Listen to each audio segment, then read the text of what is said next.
smile is a free therapy. That time on your face, we have with us a very experienced and a renowned doctor with us today, speaking about the general health and the oral health, a two-way street. Adi Dentalaya, located in Rajajinagar, Bangalore, provides you with the best quality advanced dental care. Their services range from dental diagnostics, implants, smile designing, advanced dental care procedures, and a lot more at affordable cost without compromising on the quality. Dr. Abhishek, who is the chief clinician and the oral pathologist dentist, having 11 years of experience, and Dr. Divya, who is the chief clinician and the dental surgeon with around 13 plus years of experience at the Adi Dentalia. I welcome you, Dr. Abhishek and Dr. Divya, for this discussion. Thank you. Thank you. So, Dr. Abhishek, can you please tell us about a few lines about what your clinic services is all about? Yeah, we started our dental clinic in the year 2014, and this is our 7th year that we are practicing in Rajajinagar. Basically, both me and Divya believe in empathy a lot. It means putting ourselves in patient's shoes and understanding their pain and treating the patient as a whole than just the tooth. So we would like to call ourselves like a family dental care with where the specialists also do come in for different kinds of needs. So we want to say that we do cater to the patients and their family for their specific dental needs, and also emphasize on importance of general health along with the oral health. Like if you take care of your oral health, your general health also will be great. It's like a starting point for your general health to be the best. Oral health should be great, followed by it will also pave a pathway for your whole general health. Okay. So, dental problems are a never-ending story if not treated on time, right? But the fear of pandemic has also taken place in the mind, and we are overcautious about ourselves and don't want to take a chance by getting affected. So, but not to worry, to put you in ease, we have a team of well-qualified doctors who will be sharing some very important and useful insights with us today. So, Dr. Divya, can you tell us, what do you think about the pandemic in the dental sector? How it has affected in the current scenario? The pandemic has really been taking a toll on everybody, not just the dental sector, but everywhere and for everyone. So, in the dental sector in particular, we are in more close contact with our patients. So, in that case, it has really been a lot of trouble for us. And moreover, over that, we have taken a lot of precautions for this, making sure it doesn't really trouble us nor our patients. So, even Dr. Abhishek will explain more about the pandemic and the dental. Yeah. Like a lot of things that, as you said, that patients do get scared to fix their teeth during this period. So there are few restrictions about various treatment that we have to do, but whatever we are rendering treatment, we're taking a lot of precautions. Like we have installed the air purifiers in the clinic. We are using a lot of personal protective equipment. There is something called pre-procedural rinse that we give it to the patients to do it before they start off.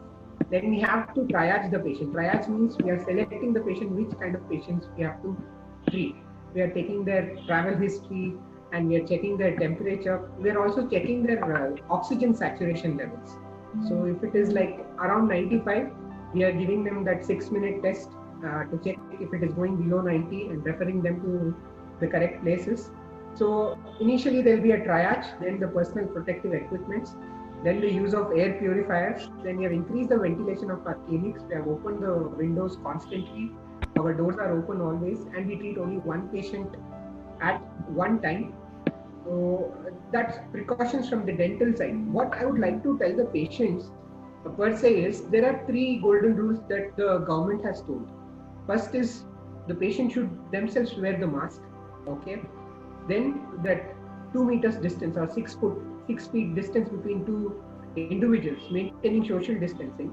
Then third one is washing your hands at least for 20 seconds so that whatever contact you have done, it goes away, or mainly this goes through your respiratory tract. If you wear a mask, most of the times, 80 to 90%, you have cut down the chances of you getting corona. So there are some beautiful charts and available on Google Images where people will know what's the importance of masks. So the takeaway for the patients or the general public as such is to get themselves aware of this. Wear a mask, maintain social distance, and wash hands frequently. Follow these 3 golden rules, and you're good to go. We need to live with this disease for some time, maybe 6 months to next 1 year, 2021. And also, there will be spikes. There will be number of cases will come down, but it will go up. It will come down. Finally, it will flatten. So we need to learn to live with it. That's what I would like to say. This. So what do you mean by self-precaution is the best remedy for to get rid of this pandemic, right? Yes. Okay.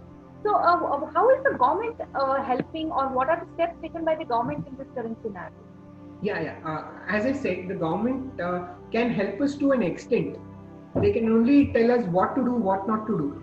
They have come up with these 3 principles of people wearing the mask and maintaining that distance, as well as asking them for washing their hands, and also avoiding crowded places. Whenever it's necessary only to go to the places, as much as possible stay at home, and also be honest as to if you have any symptoms.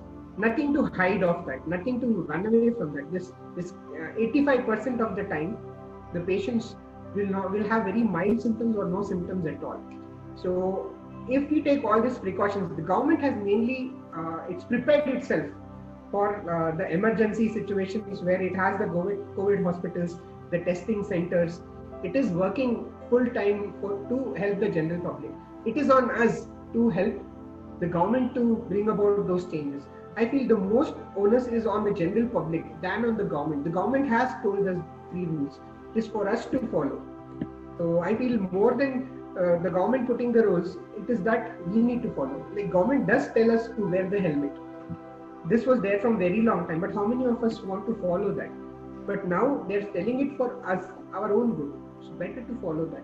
So that would be my this one, that with the government, if we cooperate, we get aware of those things to do, we will live with this with least amount of risk.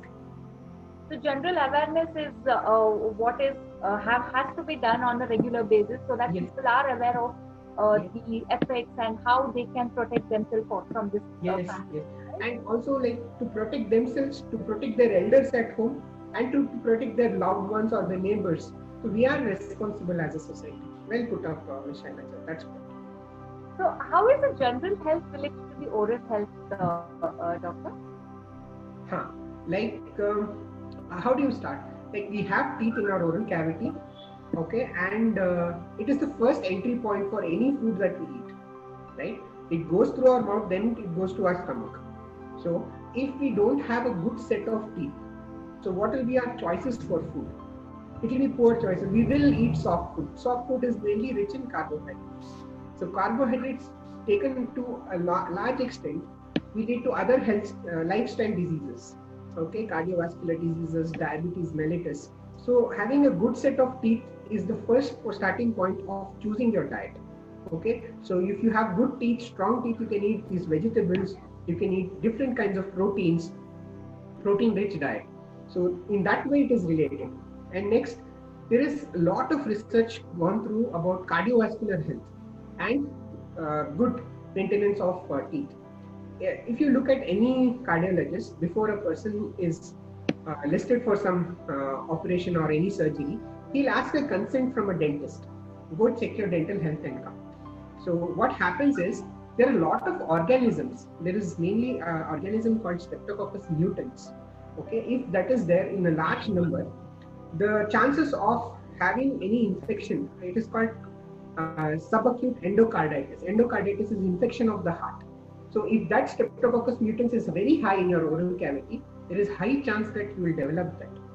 Okay, so people who have got some prosthetic replacement of heart, they have mitral valve replacement or any other stuff like they have undergone surgery, they'll be at very high risk of developing infection if they have poor oral health.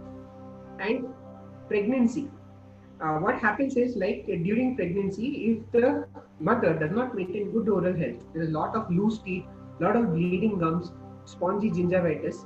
There is high chance that the baby will be low term, preterm, as well as low birth weight. So many things people don't know about importance of oral cavity in their general health.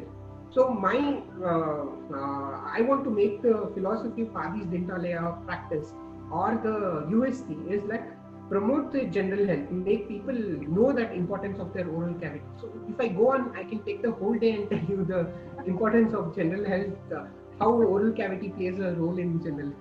So to be very short, like general health is directly related to the oral health. Yes, yes, right? Yes. Okay. And diabetes too. It's a major role. So as you have told that the diabetes and oral health are closely related, so can you give some more information about this? Yeah. See, diabetes and oral health, I would like to say it is like one cycle. Imagine you have a cycle, in a bicycle you have a tire. On one end you have diabetes, on the other hand you have a oral health. So whenever they rotate together, they complement each other. So in diabetic individuals, there is high chance that they develop periodontal abscess. Periodontal means the gum abscess, means pus collections in and around the tooth. That is the sign that the diabetes is not maintained well. In diabetes, what happens is there is high glucose level in the blood. Because of that, the functioning of other organs comes down. So how our immune cells are, these are the cells that fight against infection. All those becomes weak in uncontrolled diabetes. So when that becomes, the diabetes goes high, your immune level comes down. So when your immune level comes down, you have high chances of having infections in your oral cavity. So whenever there is infection in oral cavity or elsewhere, like you have an ulcer in the foot, or an unhealing ulcer of your knee, or something else, an infection, an internal infection, the body tells that there is an emergency, a lot of glucose is required to organs to heal itself. So again, the diabetes will go on. So this infection is because of diabetes, and you don't control the infection, the diabetes also goes high. So the whole cycle becomes a vicious cycle. Now, you correct the diabetes and also clean your tooth. You have your healthy teeth and you have your diabetes control. So I feel diabetics should have a very good oral hygiene to maintain their good diabetic control as well. And for them to have good oral hygiene, they should have a good diabetic control as well. And diabetes, they tell that the three pillars in treating of diabetes is, one is exercise, one is diet, and then is medication. Okay. The diet part, you can maintain it only if you have a good set. If you maintain good oral hygiene, that time only. So if you maintain good oral hygiene, that time only healthy tooth. That leads to good diabetic control. It's like give and take. If I maintain good oral hygiene and good oral hygiene status, your diabetic status will be good. Diabetic status is good, you have a good oral status, oral hygiene status. I would like to also add one thing in this, when Dr. Abhishek was talking about the diet. So basically now the good oral hygiene. So the teeth are very important here. To put it in simple terms, so once they have compromised teeth, basically, which means their periodontal status, that is their gum health is very weak. So teeth are very loose. So they tend to compromise on eating very healthy raw vegetables, salads, and which is very good for their diet to maintain their glycemic level.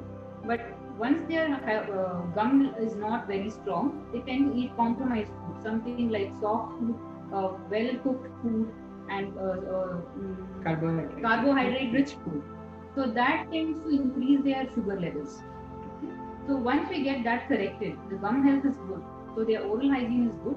So they tend to eat very healthy food like salads and raw vegetables, good fruits and everything. So that is very important also for them. So that's how it is important for the oral hygiene and the diabetes, which is interrelated. But we also see that a lot of people are having junk these days, like even the alcohol consumption has gone picked up actually. So what do you suggest for our audience? What are the tips that you would like to give it to them to maintain a good healthy hygiene, oral hygiene? Okay. See, in generally, they say brushing twice daily is the best thing to do. Okay, but ideally, in the textbooks of dentistry, it is written that after every meal you should brush. Okay, which is that is practically not possible. Yes. So, what I would suggest is at least brush twice daily, once in the morning, once before your bedtime. And if you are at the office, a sugar-free chewing gum or a Happy Dent or Orbit, they can be a good choice. A sugar-free, it should be like a xylitol based chewing gum. You can have it after your meal, and you can spit it off. There will be salivation, and you can spit it off. Then brushing technique also. Everybody feels that they should have a very hard toothbrush and brush it very aggressively. A soft bristle brush and a circular stroke or a vibration stroke, that is more than enough. And at least like 4 to 6 minutes you stand in front of the mirror and do it. And there is also an important oral hygiene aid which is very, very commonly used in western part of the world. Floss, a dental floss, which is rarely used in our country. They use it every night. Okay, if you start using the dental floss, you can actually prevent at least 60 to 70% of your teeth.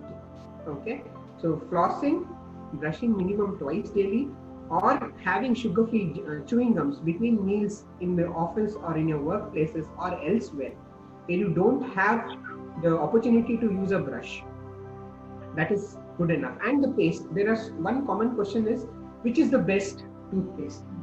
And most of the times it is not the toothpaste, it is how you brush. And any toothpaste that has good amount of fluoride content, okay, that will do. Okay, any toothpaste that is recommended by FDA or any governing body, that is more than enough. It is more than the toothpaste, it is how you brush. If you get your brushing corrected, you can maintain good oral hygiene and also end your meals with a salad. And what about for the kids? What you would like to suggest how to take care of their dental health at this particular situation? Yeah, about kids, see, nowadays the kids always want to eat, do not want to eat healthy, they only want to eat junk. Absolutely. And that is something we cannot stop them from eating. Correct. We cannot tell them stop eating chocolates, do not eat chocolates, do not eat chips. It's not just chocolates or sweets or sugar things, it is the carbohydrate. Basically, even chips or anything that sticks onto the teeth is damaging for the tooth. So that way, kids have to brush 2 times. But I would like to tell the parents, ask the kids to brush at least 3 times. That is morning and once after they come back from school and probably in the night. So that they get into the habit. And most of the times, we are only forcing our kids to brush your teeth, which they will not do. I think the parents should start brushing with the kids, and that is when they will pick up this habit of brushing along. Okay, so once the kid and the mother or the father is brushing with them, they will see the parents doing it, which are their role models, so they will start brushing also. So at least once they jump on something like a sweet or a chocolate or chips or anything, you don't have to tell the kid go and brush. That's not required. They should at least rinse their mouth. So let us just get these kids into the habit of brushing twice without fail, morning and night. And maybe in the after school, like to junk a lot on the chips and sweets and biscuits. And some kids have very high calories in it. So those people have to brush at least once more in the afternoon after school. So that is important. So apart from that, healthy food is something which is very important the kids should inculcate, and that should be about it. I'll just add something. A lot of parents, when the child cries in the night, they give that feeding bottle in their mouth and they let them sleep with that. That is very dangerous. There is something called nursing bottle caries where the whole teeth will be affected. The best thing what they can do is once they finish feeding, they can use a muslin cloth or a cotton, piece of cotton, wet it, just rub it around their teeth. Let the child be asleep. Rub it around and let the child sleep. And also sometimes very young children, when they have initially, they get a lot fever and other cough. These are common when the kids are very young. So they have a lot of very sweet syrup. Post syrup also, let them give some water so that to gargle. Then once they have the syrup and they're asleep, they can again wipe the teeth all over. It's important for the parents to monitor the kids, to look at the teeth and get them checked once in 3 months, 6 months. Even if they don't have any complaints, let them take to their dentist. That is about the kids' maintenance. So as everybody are busy these days and they don't really get the time to visit a dentist, what is your recommendation? How often should anybody come and visit a dentist? Yeah. See, now what happened is, like, because of pandemic, we do that online consultation and all that. That could be one thing to prevent them to travel from a very long distance. Okay, and I would advise, like a family physician, everybody should have their family dentist also, who knows how they're evolved and how their teeth health has come to this stage. So if a doctor who's very close to you, or you have that relationship, he will just pick up the phone and help you out.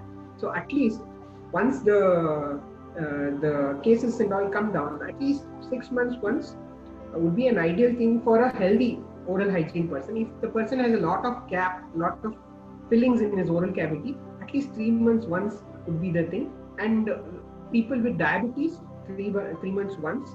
And children would be also, like, who has a healthy teeth, 6 months once, who has a lot of fillings and he has those habits, and sometimes the teeth material would be very soft in that, and the dentist would know that. So that children should come 3 months once, and a follow-up of that would be good enough. A healthy mouth 6 months once, compromise lot of fillings 3 months once. That would be a takeaway, I think. So as we are moving to the end of the interview, so Dr. Abhishek and Dr. Divya, would you like to share some important tips that would maintain the oral hygiene, especially in this particular period where people are not willing to, or they are not able to travel to the clinic?